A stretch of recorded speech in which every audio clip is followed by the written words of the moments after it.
مسند احمد کی روایت ہے، حضرت ابو قتادہ رضی اللہ عنہ روایت کرتے ہیں کہ جناب رسول کریم صلی اللہ علیہ وسلم نے ارشاد فرمایا، اسوأ الناس سرقۃ الذی یسرق فی صلاته۔ قالوا یا رسول اللہ وکیف یسرق فی صلاته؟ فقال صلی اللہ علیہ وسلم لا یتم رکوعه ولا سجودہ۔ جناب رسول کریم صلی اللہ علیہ وسلم نے ارشاد فرمایا، سب سے بڑی چوری یا سب سے بدترین چوری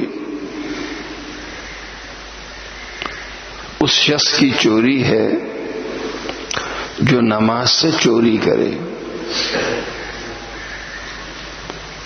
صحابہ نے عرض کیا، یا رسول اللہ، ایک شخص اپنی نماز سے کیسے چوری کر سکتا ہے؟ گھر سے چوری کی جاتی ہے،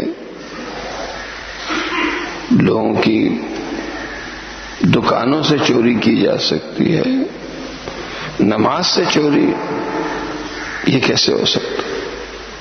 اللہ کے نبی صلی اللہ علیہ وسلم نے ارشاد فرمایا، لا یتم رکوعہ ولا سجودہ۔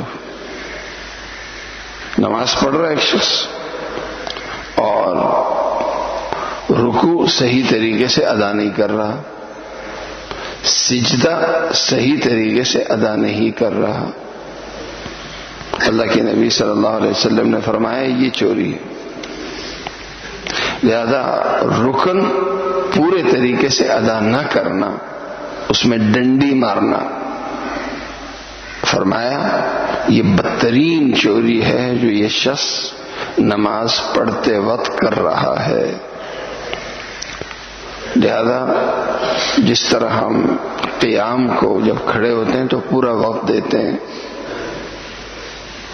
اسی طرح جب ہم رکوع میں جائیں قیام ہی کی طرح رکوع ایک مکمل رکن ہے، اسے بھی ہم ٹائم دیں۔ قیام سے کھڑے ہوں تو پورے کھڑے ہوں، رکوع سے کھڑے ہوں تو پورے کھڑے ہوں، اس کے بعد سجدے میں جائیں تو سجدہ مستقل ایک رکن ہے، سجدہ پورا ادا کریں، اس کے بعد بیٹھیں تو صحیح طریقے سے بیٹھ جائیں، اس کے بعد پھر سجدے میں جائیں۔ یہ نہیں ہوگا تو اللہ کے نبی صلی اللہ علیہ وسلم نے